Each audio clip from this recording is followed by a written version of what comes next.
Hace 15 días estuvimos en una boda y todos disfrutamos mucho, y disfrutamos mucho por varios motivos. Primero, porque somos el pueblo del que Dios ha hecho una familia que se quiere y que se apoya, y cuando una familia se quiere y se apoya, pues disfruta de las alegrías de sus miembros como si fuesen propias.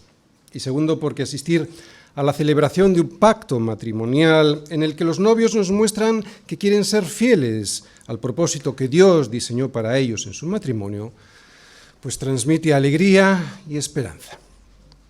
Eso es lo que vimos el domingo, alegría y esperanza. Es una alegría ver que se cumple el sueño de ser una sola carne con la persona que Dios tiene para ti, y es un motivo de esperanza vivir una vida nueva, ya no en casa de sus padres, sino una vida nueva, una vida muy diferente a la anterior. Una vida en la que se puede o en la que se debe demostrar al mundo la fidelidad al pacto matrimonial y de esa manera poder darle la gloria a Dios. Pero antes de la celebración de la boda hay un compromiso. Antes de casarse, los novios se comprometen. Sí, por favor. Pero antes de la celebración de la boda hay un compromiso. Antes de casarse, los novios se comprometen. Antes por lo menos lo hacían. Y durante su compromiso, los novios nos muestran algo que el resto tenemos que ver. Que quieren unir sus vidas en un plazo de tiempo relativamente corto. Mientras tanto, se preparan para lo mejor que está por llegar. ¿Y qué es lo mejor que está por llegar? Pues lo mejor que está por llegar es la propia ceremonia de la boda y la vida en común que tienen por delante. Sin embargo, no todos se han podido casar. En esta iglesia hay gente que todavía no se ha podido casar. No todos han disfrutado de una boda y de una vida en común juntos con el Señor. Incluso algunos que sí lo consiguieron podrían decir que aquel sueño terminó convirtiéndose en un desastre que se llevó por delante lo mejor de sus vidas.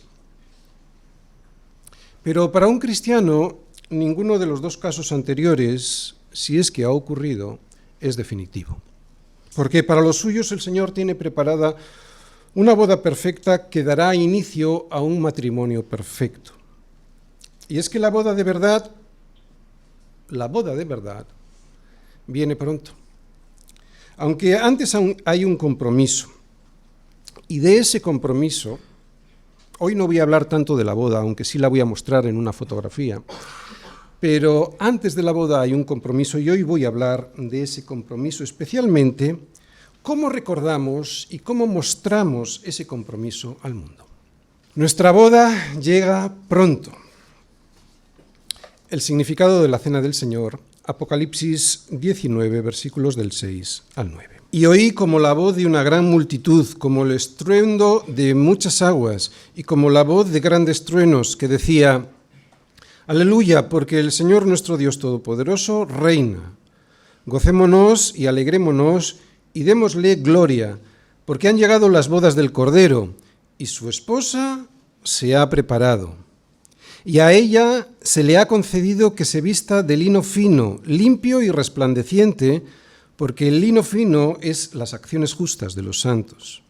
Y el ángel me dijo: escribe, bienaventurados los que son llamados a la cena de las bodas del Cordero. Y me dijo: estas son palabras verdaderas de Dios. Nuestra boda viene pronto y este es el esquema de la predicación de hoy. Primera parte, ¿cómo será esa foto? Vamos a ver una foto de la boda. Segunda parte, ¿de dónde viene la novia? Tercera parte, ¿qué significa la cena? Cuarta parte, ¿quién está invitado a la cena?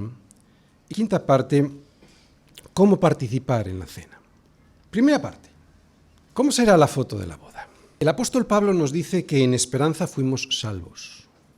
En esperanza fuimos salvos. Esta esperanza en la que esperamos, valga la redundancia, es algo que ahora no vemos, pero que deseamos que llegue y lo deseamos pacientemente. Pero, ¿qué estamos esperando? Pues toda la Biblia nos lo dice, y en este pasaje de Apocalipsis que acabamos de leer lo expresa muy claramente. Esperamos un matrimonio que se hará visible con una boda, las bodas del Cordero. En todas las bodas se sacan fotos de la ceremonia y también del banquete, y lo que acabamos de leer en Apocalipsis sería la foto final de esa boda y de esa fiesta. Nuestra esperanza, esa de la que hablaba Pablo en Romanos 8:24, en esperanza fuimos salvos, nuestra esperanza es que habrá una nueva creación, un lugar donde morará Dios con su pueblo cara a cara. Esa es nuestra esperanza, un cielo nuevo y una tierra nueva, porque el primer cielo y la primera tierra pasaron, y el mar, que representa la incertidumbre, lo inestable, ese sitio donde nada se puede construir sin que se hunda, el mar ya no existirá más. También nos dice el pasaje de Apocalipsis que acabamos de leer al principio, que el día en el que Dios unirá a su pueblo a sí mismo en un matrimonio eterno e indestructible, Él hará un banquete. Así es como el Señor inicia su matrimonio con su novia, que es la Iglesia, con las bodas del Cordero. Pero como he dicho al principio, antes de la celebración de la boda, hay un compromiso. En el caso de los novios aquí en la tierra, ellos se comprometen antes de casarse, y ese compromiso de los novios nos muestra al resto que quieren unir sus vidas en un plazo de tiempo relativamente corto. Mientras tanto, esos novios preparan sus vidas, se preparan para lo mejor que está por llegar. ¿Y qué es lo mejor que está por llegar? Lo hemos dicho, es la boda en sí misma, la celebración de la boda, y una vida en común mientras vivan en este mundo. Pues bien, esto es lo que tenía en mente Jesús cuando instituyó la Cena del Señor. Mostrar y renovar este compromiso al mundo. Por eso les dijo a sus discípulos antes de ser entregado: os digo que desde ahora no beberé más de este fruto de la vid hasta aquel día en el que lo beba de nuevo con vosotros en el reino de mi Padre. Él, el novio. Nosotros, su iglesia, la novia. Y en el futuro hay preparada una boda y una vida en común. Así que la Cena del Señor no solo nos recuerda el sacrificio por el cual Él perdona nuestros pecados, como algunos creen, que solo recordamos eso, sino que nos invita también a mirar con esperanza la llegada de las bodas del Cordero, o sea, la llegada del reino de Dios, pleno, definitivo. Y es que sí, el reino de Dios se ha acercado en Jesucristo y nuestro corazón lo sabe muy bien, por eso hoy estamos comprometidos. Sin embargo, su llegada plena está aún por venir. Y lo primero que disfrutaremos en esa boda será de un banquete, un festín que dará inicio a una vida de felicidad, de sanidad y de santidad eternas entre el esposo y su esposa. Esta es la foto final. Pero quiero ir al principio de la historia. Mucho antes de la venida de Cristo, el profeta Isaías dijo que ese día llegaría. Vamos todos a Isaías a comprobarlo. Isaías 25, versículos del 6 al 9. Isaías 25, versículos del 6 al 9. Y Yahvé de los ejércitos hará en este monte a todos los pueblos, ¿qué hará? Banquete de manjares suculentos, banquete de vinos refinados, de gruesos tuétanos y de vinos purificados. Y destruirá en este monte la cubierta con que están cubiertos todos los pueblos y el velo que envuelve a todas las naciones. Destruirá a la muerte para siempre y enjugará Yahvé el Señor toda lágrima de todos los rostros y quitará la afrenta de su pueblo de toda la tierra, porque Yahvé lo ha dicho. Y se dirá en aquel día: he aquí, este es nuestro Dios, le hemos esperado y nos salvará. Este es Yahvé a quien hemos esperado, nos gozaremos y nos alegraremos en su salvación. Así que esa boda y este banquete ya estaban profetizados y allí diremos: he aquí, este es nuestro Dios, este es el Señor a quien hemos esperado, hemos esperado a esa boda. Nos gozaremos y nos alegraremos en su salvación. Esta es la foto final de la boda profetizada en Isaías. Pero todavía tenemos que ir antes en el tiempo para entender bien qué es este recordatorio de la Cena del Señor y qué tiene que ver esta cena con su pueblo, con el pueblo del Señor, con su novia. Y para entenderlo bien vamos a ver primero de dónde viene la novia. Así que la segunda parte de la predicación es: ¿de dónde viene la novia? Cuando Dios sacó a su pueblo de Egipto, les dijo que antes tenían que hacer una cena. Era una cena muy especial, por eso les puso unas condiciones muy diferentes al resto de las comidas. Todos sabemos que llegó un momento en el que el pueblo de Israel, que estaba en Egipto, sufrió una esclavitud insoportable. Y el Señor se acordó de la promesa hecha a Abraham, la promesa de llevar a su descendencia hasta Canaán. También sabemos que Faraón no les quería dejar marchar así como así, y se negó en redondo a que salieran de la tierra de Egipto. Ese fue el motivo por el que Dios les envió las plagas que todos conocemos. Al final, y como Faraón no daba su brazo a torcer a pesar de ver el poder de Dios, él, el Señor, dijo a su pueblo que estuviesen preparados para salir. Pero antes tenían que preparar una cena en la que tendrían que sacrificar un cordero. Podía ser una oveja o una cabra, pero sin ningún defecto. Un cordero que tenían que asar al fuego, no hervir con agua, sino asar al fuego, y esta cena la acompañarían con panes sin levadura y con hierbas amargas. Además, tendrían que poner la sangre del animal en los dos postes y en el dintel de la puerta de la casa en la que lo iban a comer, para que de esa manera, cuando Dios pasara por delante, esa sangre le fuera por señal. Y lo importante de esta cena, o una de las cosas importantes, es que tenían que estar preparados para salir, porque tenían una tierra preparada. ¿Vais entendiendo? Tenían que estar preparados para salir, porque tenían una tierra preparada. Esa no era la suya. Les dijo el Señor: pues yo pasaré aquella noche por la tierra de Egipto y heriré a todo primogénito en la tierra de Egipto, así de los hombres como de las bestias, y ejecutaré mis juicios en todos los dioses de Egipto, yo el Señor. Y la sangre os será por señal en las casas donde vosotros estéis. Y veré la sangre y pasaré de vosotros, y no habrá en vosotros plaga de mortandad cuando hiera la tierra de Egipto. Esta era la Pascua. Esta era la Pascua, y la sangre en sus puertas era la salvación del pueblo. La pregunta que nos podríamos hacer ahora es: ¿por qué perdonó Dios a su pueblo? ¿No? Pues todos lo sabemos. Pues no porque fueran ellos alguien que lo mereciera y los egipcios no lo merecieran. La razón era porque estaban cubiertos por la sangre del sacrificio. Este instante fue un momento importantísimo en la historia de Israel, porque fue el momento de su nacimiento como pueblo. Así pues, esta cena definió a la nación de Israel. Por este motivo, Dios ordenó que cada año en la misma época los israelitas debían sacar la levadura de sus casas, sacrificar un animal sin defecto y comérselo con pan sin levadura y con hierbas amargas. ¿Cuál era el propósito de esta cena? Que no se olvidaran de dónde los había sacado.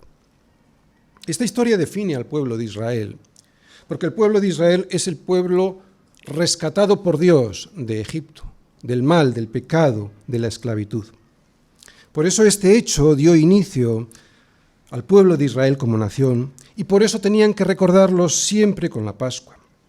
Esta comida les recordaba, año tras año, que ellos eran el único pueblo que Dios había librado de la opresión haciéndolo suyo. Esta es la razón por la cual solo los israelitas y no los extranjeros podían participar de la Pascua. Si algún extranjero quería comerla, entonces tenía que ser previamente circuncidado, convirtiéndose en ese momento en miembro de la nación. Por lo tanto, lo volvemos a repetir, la Pascua definió la identidad de Israel, mostrando a los demás que eran miembros del pueblo de Dios y los demás no. Esta comida pascual les recordaba a ellos y a los demás que habían sido esclavos y que solo Dios los pudo rescatar dándoles su identidad como nación. Tercera parte. ¿Qué significa la cena del Señor? Si os habéis fijado hasta aquí en la historia que hemos visto del pueblo de Israel, la sangre derramada del Cordero fue esencial en el pacto de salvación. Sin esa sangre no habría salvación. Pero al llegar Jesús y al celebrar la Pascua con sus discípulos, él le dio un sentido diferente a esta cena. Y lo vamos a ver. Vamos a ir todos a Lucas 22, versículos del 19 al 20. Ahí leemos en Lucas 22, versículos del 19 al 20, que Jesús, en medio de la cena, tomó el pan y dio gracias, y lo partió, y les dio diciendo: esto es mi cuerpo que por vosotros es dado. Haced esto en memoria de mí. De igual manera, después que hubo cenado, tomó la copa diciendo: esta copa es el nuevo pacto en mi sangre que por vosotros se derrama, por vosotros. Esta explicación de la Pascua por parte de Jesús a sus discípulos era el nuevo sentido que le tendrían que dar a la cena a partir de lo que iba a ocurrir en la cruz. Ellos no lo sabían, pero Jesús sí. A él no le iba a pillar por sorpresa su muerte en la cruz. Por eso lo anuncia y además les explica que era precisamente esa muerte lo que ellos tendrían que recordar a partir de ese momento hasta que él regresara. Jesús le está diciendo a sus discípulos que su cuerpo será dado por ellos. Será dado por ellos, o sea, que va a poner su cuerpo en el lugar en el que ellos debían ocupar. Y además que su sangre, que ahora es la sangre del nuevo pacto, va a ser derramada por muchos para remisión de pecados. O sea, que esa sangre es la que ellos debían derramar. Así que cuando Jesús dice: haced esto en memoria de mí, nos está diciendo a sus discípulos que debemos recordar su sacrificio hasta que Él regrese. Los dos eventos, uno en el pasado y otro en el futuro. Uno en el pasado, su sacrificio, y otro en el futuro, hasta que Él regrese. Esas dos cosas son las que hay que recordar. Por lo tanto, la cena del Señor, lo vuelvo a repetir, es un recordatorio de dos cosas. Un recordatorio que mira atrás y un recordatorio que mira hacia adelante. Mira hacia atrás, hacia la cruz, porque nos recuerda el sacrificio que hizo el Señor en nuestro lugar, gracias al cual fuimos librados del poder del pecado. Y mira hacia adelante. ¿Hacia dónde? Hacia la venida del reino de Dios. Es una cena que nos recuerda, la cena del Señor, es una cena que nos recuerda que llegará un momento en el que el novio, que es Jesús, celebrará un banquete con su pueblo, con su novia. Por eso Pablo, el apóstol Pablo, al enseñarnos cómo es la cena del Señor, nos dice que todas las veces que comiereis este pan y bebiereis esta copa, la muerte del Señor anunciáis hasta que Él venga, las dos cosas. Y esto lo que significa, como acabamos de decir, es que cuando celebramos la cena del Señor, no solo recordamos el pasado, o sea que fuimos librados de la muerte, sino que también podemos saborear el futuro, las bodas del Cordero. Cuarta parte. ¿Quién está invitado a la cena? En este punto es muy importante recordar quién es la novia y de dónde fue sacada. Y eso ya lo vimos en la comida de la Pascua. Por lo tanto, y al igual que vimos que ocurría en la Pascua antes, esta cena es la que ahora define al pueblo de Dios como suyo. Dios nos salvó para Él y lo hizo a través del sacrificio de su Hijo. Y la cena del Señor no solo nos recuerda este hecho, sino que al tomarla nos definimos ante el resto del mundo como su pueblo, como el pueblo que Él rescató de la opresión del pecado y el pueblo al que lleva a una tierra nueva. Por eso en esta cena solo hay unas personas que pueden tomarla, sus discípulos, que son aquellos que han puesto toda su confianza en Él y le obedecen bautizándose. No se trata de excluir a los demás, todo lo contrario. Se trata de atraerles hacia Cristo, ¿no? Cuando al vernos tomar la cena, deseen ser parte de Él, de ese pueblo. No tenemos ningún problema en relacionarnos con los demás. Lo que no podemos tener es unión con aquellos que tienen otros dioses que no son el Señor. Y la cena es comunión. Es comunión con Cristo, sí, con quien nos identificamos en esa muerte, pero esa comunión con Cristo crea comunión entre nosotros. Por lo tanto, es en la cena del Señor, en la comunión con Cristo y con el resto de su cuerpo, cuando representamos ante el mundo que somos su pueblo. Un pueblo que anuncia la muerte salvadora de Cristo. Por eso, si alguien no se siente identificado con el sacrificio que hizo Cristo en la cruz, no debe tomar la cena del Señor, porque como dice Pablo, todas las veces que comiereis este pan y bebiereis esta copa, la muerte del Señor anunciáis, cuando comes, la muerte del Señor anuncias hasta que Él venga. Así que, si la cena del Señor anuncia la muerte del Señor, y lo que eso significa es las buenas noticias del Evangelio, entonces nadie que no crea en esa buena noticia del Evangelio debería participar en la cena, porque la cena lo que hace es recordarlo y proclamarlo hasta que Él venga. Así que la cena del Señor es para los creyentes, para aquellos que han confiado en Jesús, para ser salvados por Él de sus pecados. Es verdad que el momento de la cena del Señor, que se celebra en medio de una reunión que está abierta a todo el mundo, pues puede crear cierta tensión entre los que han venido como invitados a escuchar el Evangelio y los miembros de esa comunidad de creyentes. Pero nadie se debe sentir incómodo. Todos nuestros invitados son muy bienvenidos. ¿A qué?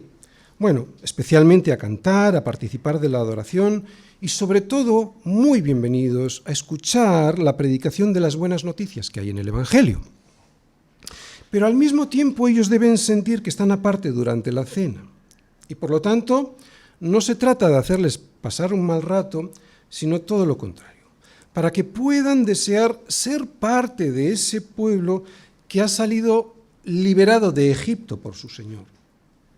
Y que en el momento de la cena, ese pueblo lo está recordando con agradecimiento, ¿no? Y con expectación, la expectación de su regreso. Se trata de eso, de que se les antoje también. Cuando pasamos el pan y el vino para que la gente tome su parte, ellos deben dejar pasar esa parte porque han decidido dejar que Cristo pase por delante de sus vidas sin ellos apropiarse de esa muerte y de su resurrección. Pero al mismo tiempo el propósito de que pase ese pan y ese vino por delante de ellos es una invitación. Es una invitación a que anhelen ser parte del pueblo que ha sido rescatado por Jesús creyendo en Él. Y lo primero que vemos que hacían los que creían en Jesús y en su sacrificio para perdón de pecados era bautizarse. Por eso Pedro, después de su discurso en Pentecostés a los judíos que estaban compungidos por lo que habían hecho con Jesús, les dice: arrepentíos y bautícese. Arrepentíos y bautícese cada uno de vosotros en el nombre de Jesucristo para perdón de pecados y recibiréis el don del Espíritu Santo. Así que se arrepentían y se bautizaban justo después. Esto lo vemos por toda la Biblia, ¿no? Evidentemente hay que realmente entender, ¿no?, antes de bautizarse, pero se arrepentían y se bautizaban. Y como digo, esto lo vemos por toda la Biblia. Las personas que se arrepienten de una vida de desprecio a Dios y sus consejos, de una vida que camina de espaldas a Dios, lo primero que hacían es bautizarse. El bautismo, pues, es un símbolo donde la fe se hace pública. ¿De acuerdo? El bautismo es un símbolo, porque el bautismo no produce nada per se, ¿de acuerdo? El bautismo es un símbolo donde la fe se hace pública. Y fíjate la relación que hay entre el bautismo y la cena del Señor. El bautismo es el primer momento donde la fe se hace pública. Y la cena del Señor es el momento en el que vamos renovando periódicamente nuestra profesión de fe en Cristo. Esa es la relación que hay. Otra vez, el bautismo es el primer momento en donde esa fe se hace pública. Y la cena del Señor es el momento en el que vamos renovando periódicamente nuestra profesión de fe en Cristo. Por eso, y para poder renovar tu compromiso, primero te tienes que haber comprometido. Es puro sentido común. ¿De acuerdo? Si el bautismo es la primera vez que haces tu fe pública y la cena del Señor es el momento que vas renovando periódicamente ese compromiso, para renovar tu compromiso, previamente te tienes que haber comprometido. Y si viene algún creyente que ha sido bautizado de pequeñito, bueno, pues hay que decirle que el bautismo de infantes no es verdadero bautismo, simplemente porque no hay profesión de fe en ese bautismo. Ni se arrepintió, ni pudo haberlo hecho porque un bebé no es consciente de pecado. Y sin esa profesión de fe no hay verdadero bautismo. Hay otro tipo de personas que, habiendo creído en el Señor Jesús y habiéndose bautizado, pues no aparecen por la iglesia, ¿no? En ese caso han de saber que ellos no son parte de la iglesia. Y la cena del Señor es una comida para los miembros de la iglesia. Alguien que dice que es miembro de un cuerpo, pero no está en ese cuerpo, es una contradicción en sus propios términos. Es como una piedra que se ha desencajado del muro de una iglesia. Ya no forma parte de esa construcción hasta que se vuelva a encajar, hasta que se vuelva a acoplar. La cena del Señor es una comida para la iglesia, porque esa cena exterioriza que somos una unidad en Cristo. Muestra al mundo que somos uno, un solo cuerpo. Si alguien dice que es cristiano, entonces debe formar parte de ese cuerpo. Si no, yo dudaría mucho de que su profesión de fe es real. Por lo tanto, esa persona, si realmente siente que ha creído en el Señor Jesús y en su sacrificio en la cruz, necesita entrar de nuevo en el cuerpo para poder celebrar la comunión con Cristo, la común unión. Yo creo que se entiende muy bien, pero es tan sencillo como esto. Si tú deseas celebrar la cena, antes necesitas una familia con la que celebrar la cena. Si tú deseas celebrar la cena, antes necesitas comprometerte con la iglesia para poder renovar tu compromiso en esa cena. Tanto ser excluido de la cena del Señor como autoexcluirte de ella es estar fuera de la iglesia, porque es precisamente en la cena donde la iglesia se manifiesta al mundo como unidad, como uno. Por lo tanto, las personas que están de visita en una iglesia y que son miembros de otra pueden perfectamente participar de la cena del Señor, porque la cena es para los creyentes bautizados que están comprometidos con Cristo y que pertenecen a la iglesia universal. ¿De acuerdo? El creyente debe ser responsable con el cuerpo. Debe ser responsable con el cuerpo al que pertenece, lo que implica estar comprometido con su asistencia y con su sostén. Asistencia al cuerpo y sostén del cuerpo. Quinta parte. ¿Cómo participar en la cena? Si la cena del Señor recuerda y proclama el Evangelio, entonces también debería exigir compromisos por parte de aquellos que lo recuerdan y anuncian. Por eso Pablo le dice a los corintios que cualquiera que comiere de este pan o bebiere esta copa del Señor indignamente será culpado del cuerpo y de la sangre del Señor. ¿Qué significa esto de comer el pan y beber la copa indignamente? Bien, para poderlo entenderlo lo mejor posible, primero veremos qué es la cena del Señor, para luego poder entender cuáles son los compromisos que exige tomar la cena del Señor. Así que vamos a ver primero qué es la cena del Señor. Para explicarlo, lo que vamos a hacer es exponer sencillamente todo lo que hemos visto hasta aquí. Yo pondré un listado muy simple que casi no requerirá explicación porque casi todo ya lo hemos visto antes. Así que la mayoría de las cosas que vamos a ver ahora es una repetición puesta en un listado. Primero, la cena del Señor solo la celebra la Iglesia. La cena no es una comida privada entre unos amigos, aunque estos sean cristianos, Es la comunión con Cristo y es la comunión de los unos con los otros. Por lo tanto, solo la celebra la Iglesia reunida como Iglesia. Lo digo porque hay veces con muy buena intención, pero por ejemplo en una familia, un padre con sus hijos y su esposa celebran algo parecido a la cena del Señor. No es eso la cena del Señor. Segundo, lo que he dicho al principio, lo vuelvo a repetir, es muy importante, la cena la celebra la Iglesia reunida como Iglesia. Segundo, la cena del Señor representa la comunión con Cristo y la de los unos con los otros. Pablo se lo dice a los corintios y dice así: siendo uno solo el pan, nosotros con ser muchos somos un cuerpo. ¿Por qué? Pues porque todos participamos de aquel mismo pan. Ese pan que es uno, al comerlo muchos, nos hace ser uno, ¿no? Lo que significa que al tener comunión con Cristo en la cena del Señor, entonces también tenemos comunión los unos con los otros. Tercero, la cena recuerda la muerte de Cristo y su regreso. En 1 Corintios 11, versículo 26, Pablo nos dice que todas las veces que comiereis este pan y bebiereis esta copa, la muerte del Señor anunciáis hasta que Él venga. Al igual que la Pascua, ¿recordáis cuando hemos visto la Pascua? Al igual que la Pascua recordaba a los israelitas que Dios les había sacado de Egipto, la cena del Señor también es una comida que nos recuerda el pacto que Dios hizo con nosotros a través, en este caso, de la muerte de su Hijo en una cruz. Así que comer el pan y beber el vino, lo que hacemos es, al hacerlo, recordar lo que hizo el Señor por nosotros en una cruz, pero también anticipamos su regreso. Cuarto, la cena debe ser un acto de iglesia en el que todo cristiano bautizado debe participar regularmente.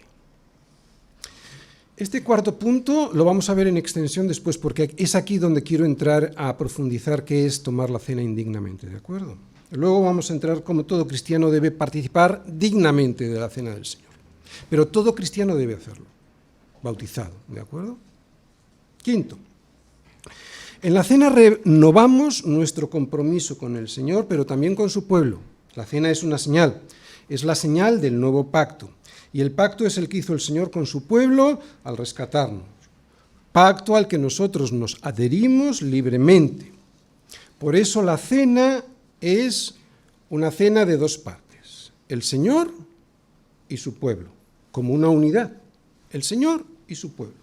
Y ahí es donde recordamos el compromiso con el pacto. No te dejaré, jamás te abandonaré, nos dice el Señor, obediencia por parte de su Iglesia. Así pues, la cena del Señor ratifica periódicamente el pacto y, como hemos dicho antes, el bautismo es la señal que inicia el pacto, la señal exterior, física exterior, y en la cena lo que hacemos nosotros es reafirmarnos en ese compromiso inicial que hicimos en el bautismo. De ahí la conexión íntima que hay entre el bautismo y la cena del Señor. Pero no solo renovamos nuestro compromiso con Cristo. Como he dicho antes, en la cena también renovamos nuestro compromiso con el cuerpo de Cristo, o sea, con su Iglesia. Pablo se enfadó mucho con los corintios por este motivo. Se enfadó mucho con ellos porque no entendían el sentido profundo de la cena del Señor. Ellos, entre otras cosas, se reunían como iglesia, sí, pero para comer, pero sin ningún entendimiento de lo que hacían. Tenían hambre y comían sin esperarse. Tenían sed y se emborrachaban. Iban por libre y entre ellos había disensiones. Por eso les dice que cuando os reunís vosotros, esto no es comer la cena del Señor. ¿Veis? Vamos hilando para llegar a ver qué es comer indignamente, ¿de acuerdo? Cuando os reunís vosotros, no es comer la cena del Señor. Y por eso también al finalizar su reprensión les dice: así que, hermanos, cuando os reunís a comer, esperaos los unos a los otros. O sea, cuidaos los unos a los otros, está diciéndole. Amar al Señor es amar a su pueblo. Por eso no existe el cristiano llanero solitario. Participar de la cena del Señor, por lo tanto, además de recordar la muerte del Señor Jesús, nos conecta a los unos con los otros. La cena del Señor implica responsabilidad por la Iglesia. Si participas del pan y del vino, entonces te comprometes a cuidar del cuerpo de Cristo. Y esto, que es puro sentido común, muchos cristianos lo olvidan o no les importa. Si no cuidas el cuerpo reuniéndote y sosteniéndolo en oración y en recursos, entonces no eres parte del cuerpo. Lo siento, no lo eres. si no te reúnes con tu iglesia pudiendo hacerlo, si no oras por ella, si no la sostienes económicamente conforme a tu capacidad, eres tan solo un invitado. No eres un miembro, aunque a ti te lo parezca. Ya lo siento. Eres un invitado muy bienvenido, sin duda, pero tan solo un invitado. Si en la cena declaras a Cristo como tu Salvador, entonces también declaras a tus hermanos, a los miembros de la iglesia como tus hermanos. Porque si alguno dice, yo amo a Dios y aborrece a su hermano, es mentiroso. Pues el que no ama a su hermano, a quien ha visto, ¿cómo puede amar a Dios a quien no ha visto? Por eso los miembros de un cuerpo se cuidan, es puro sentido común. Esta mano no pelea contra la otra o se desentiende de ella. Otra vez, los miembros de un cuerpo se cuidan y se apoyan entre sí y no dejan que otros miembros hagan todo el trabajo de ayuda y de sostenimiento. Es una vergüenza cuando esto ocurre así. No puedes decir en la cena que te comprometes con el pacto sin comprometerte con la comunidad del pacto. Si es así, te engañas. Y te animo a que entres a la comunidad del pacto. Por eso, en el mismo momento de la cena nos comprometemos de nuevo con Cristo, sí, pero también los unos con los otros. La unidad del cuerpo. Sexto punto. La cena muestra al mundo que somos un solo cuerpo que nos diferencia de ellos. Mirad, la Iglesia une a muchos en uno, en un solo cuerpo, y eso nos distingue del resto del mundo. Eso lo expresa sencillamente, pero al mismo tiempo poderosamente, la cena del Señor. Muy sencillamente, porque es pan y vino. Pero eso es lo que expresa la cena del Señor. El apóstol Pablo también lo dice de una manera muy clara cuando dice, siendo uno solo el pan, se parte un pan, ¿verdad? Siendo solo uno el pan, nosotros, con ser muchos, somos un cuerpo, pues todos participamos de aquel mismo pan. Está hablando de la unidad a través de la cena. La cena, pues, hace que los muchos nos convirtamos en uno y eso nos diferencia radicalmente del mundo. Por eso la cena expresa nuestra unión, no solo con Cristo, sino también con el cuerpo de Cristo. Por eso, con ser muchos, pasamos a ser uno. La cena es algo muy sencillo, como he dicho antes, es pan y vino, pero al mismo tiempo es algo muy profundo. Todo en el diseño de Dios para la Iglesia es muy sencillo. Somos nosotros quienes complicamos todas las cosas. Es tan sencillo y tan hermoso como lo siguiente. El bautismo une a uno en muchos y la cena del Señor une a muchos en uno. Otra vez. El bautismo une a uno en muchos y la cena del Señor une a muchos en uno. Bueno, y después de haber visto qué es la cena del Señor, yo creo que a partir de ahora podremos entender mejor cómo poder participar dignamente de la cena del Señor. Decíamos al principio que si la cena del Señor recuerda y al mismo tiempo proclama el Evangelio, entonces también debe exigir compromisos por parte de aquellos que lo recuerdan y que lo anuncian. O sea, si yo al comer el pan y beber el vino anuncio y proclamo y recuerdo el Evangelio, hay algún compromiso que yo debo seguir. De hecho, Pablo se lo dice así a los corintios. De manera que cualquiera que comiere este pan o bebiere esta copa del Señor indignamente será culpado del cuerpo y de la sangre del Señor. Llegamos al meollo. ¿Qué significa esto de comer el pan y beber la copa indignamente? Pablo lo aclara algo cuando a continuación dice, por tanto, pruébese cada uno a sí mismo y coma del pan y beba de la copa. Porque el que come y bebe indignamente, y aquí está la clave, sin discernir el cuerpo del Señor, juicio come y bebe para sí. Aquí está la clave. Comer y beber sin discernir el cuerpo del Señor. Y el cuerpo no solo es el Señor, Él es la cabeza. También hace referencia al cuerpo de creyentes. Claro, de hecho en el contexto de Corintios, que es de donde está extraído este pasaje, se puede ver muy bien. que no puedes declarar la muerte de Jesús si al mismo tiempo desprecias a su pueblo. Si celebras la cena del Señor excluyendo a los miembros que son diferentes a ti, económicamente, culturalmente o socialmente, como pasaba en Corinto, entonces también estás despreciando la muerte de Cristo, porque Cristo murió por todos tus hermanos, no solo por ti. Estas palabras de Pablo, estas palabras de comer y beber indignamente, siempre han causado mucha inquietud, especialmente en los creyentes con un corazón sincero, ¿no? En los creyentes que se acercan con un corazón sincero a la cena del Señor. Muchos han pensado que no se pueden acercar a la mesa del Señor, a la cena, si hay pecado en sus vidas. Pero ningún cristiano es perfectamente santo. Todos estamos caminando en un camino de perfeccionamiento en esa santidad, pero nadie es perfectamente santo. Por eso muchas veces es muy difícil discernir y por lo tanto confesar nuestros pecados. Hay que hacerlo en ese momento, sin duda, pero no todos van a estar delante de nosotros, ¿verdad? Creo que Pablo está tratando de decirnos que tenemos que tener cuidado de no ser hipócritas. Que si decimos que amamos a Cristo, entonces también debemos amar a nuestros hermanos. Y esto se entiende muy bien cuando vamos al contexto de estas palabras dichas en Corintio. Por lo tanto, ¿quién debe abstenerse de participar en la cena para no comer y beber indignamente?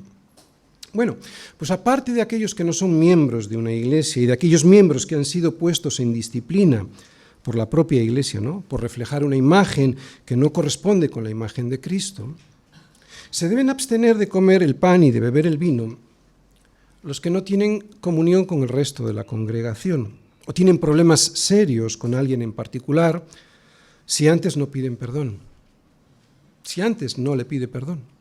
Los que han roto el vínculo que existe entre el amor al Cristo y el amor a su pueblo. Porque la cena no es un acto individual. Por eso no debe intimidarnos la cena del Señor. No debe intimidarnos si tenemos comunión con el Señor y los unos con los otros, sino fortalecernos a renovar nuestro pacto. Que no quiero que luego en la cena del Señor, al final, no, todo lo contrario, tiene que ayudarnos a reforzar, a renovar nuestro pacto con el Señor y con su iglesia. Este es el punto y aquí es donde hay que centrarse. Que la cena del Señor nos ayuda a renovar el pacto. Con el Señor, sí, claro, pero también con su iglesia y eso nos hace ser uno. Por lo tanto, la cena del Señor la deben tomar todos aquellos que, estando en comunión con su iglesia, confían en Cristo y luchan contra el pecado. Es aquí donde debemos examinarnos antes de participar de la cena del Señor. Lo vuelvo a repetir. En la confianza que tenemos en Cristo, en la lucha contra el pecado, o sea, no relajarnos delante del pecado, y en la común unión con mis hermanos. Teniendo esto presente, y cuando te acerques a la cena del Señor, debes mirar a la cruz, mirar a tus hermanos y mirar al reino que vendrá. Mirar a la cruz, mirar a tus hermanos y mirar al reino que vendrá. Mirar a la cruz significa que cuando Jesús entregó su cuerpo y derramó su sangre, tú debías estar allí. Jesús soportó la vergüenza y la ira de Dios en tu lugar. Esto es lo que recordamos al comer el pan y beber el vino. Y si crees que tus pecados son muchos y muy grandes, haces bien, porque es verdad. Pero no te olvides que el sacrificio de Cristo es suficiente. Mirar la cruz. Mirar a tus hermanos, ¿qué significa?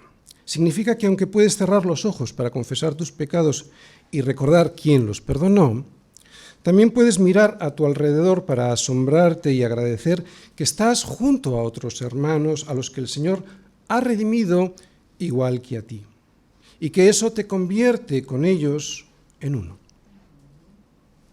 De manera que si descubres en tu corazón algún problema con alguno de esos hermanos, debes pedir perdón y arreglarlo con él cuanto antes. Mirar la cruz, mirar a tus hermanos, mirar el reino que vendrá. Significa que pronto llegará el día en el que estaremos celebrando nuestra boda con Cristo, disfrutando de un banquete eterno. La cena del Señor es tan solo un aperitivo, es un recordatorio de lo que habrá de venir. Sin embargo, el Señor ha reservado lo mejor para el final. Siempre lo hace. ¿Os acordáis la cena de Caná? Reservando el mejor vino para el final. Pues si lo hizo allí, con mucho más motivo lo hará en su propia boda, con su novia, que es la Iglesia. Termino. Todas las predicaciones debieran servir para confrontarnos con la palabra, para examinarnos a la luz de ella. Y creo que la palabra de hoy ha sido suficientemente clara como para que haya podido penetrar en nuestro corazón y arrojar luz sobre los escondrijos que a veces queremos mantener a oscuras, ¿verdad? Ojalá que hayamos podido bajar las armas que solemos levantar para no dejar que la luz de la palabra nos atraviese el corazón, porque si no lo hemos hecho así, de nada nos valdrá lo siguiente que voy a decir. Y es que cuando terminemos este sermón y celebremos la Cena del Señor, no solo estaremos recordando el pasado, o sea, el sacrificio de Cristo en la cruz, sino que también estaremos recordando todos juntos como una unidad el futuro que nos espera. Apocalipsis 19, 6, 9.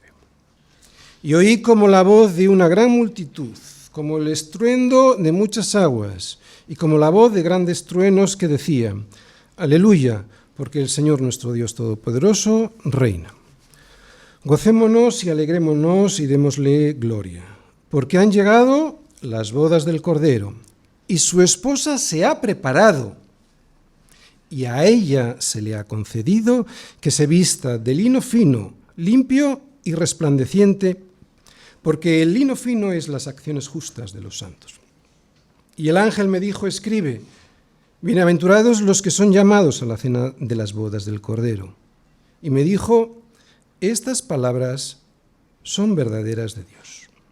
Si la palabra de Dios ha roto nuestro duro corazón para entender la sencillez y el profundo significado de la cena del Señor, si la esposa del Señor hoy se ha preparado para ser vestida de lino fino, limpio y resplandeciente, entonces dentro de unos momentos podremos disfrutar y saborear de la cena del Señor como un aperitivo de la verdadera boda, de la boda y del banquete que nos espera. Este día está cercano, mucho más cercano de lo que nos imaginamos. Y en ese día Jesús volverá a beber con nosotros el fruto de la vid, pero esta vez en el reino de su Padre. En aquel día la fe no será necesaria porque veremos con nuestros propios ojos a Dios. Será un día inolvidable porque recordaremos cómo el Señor venció definitivamente a la muerte sobre una cruz. En ese día la pena, el dolor y la vergüenza desaparecerán y nos podremos gozar de verdad. Y nos podremos gozar porque en ese día habrá terminado nuestra lucha y podremos entrar en nuestro descanso.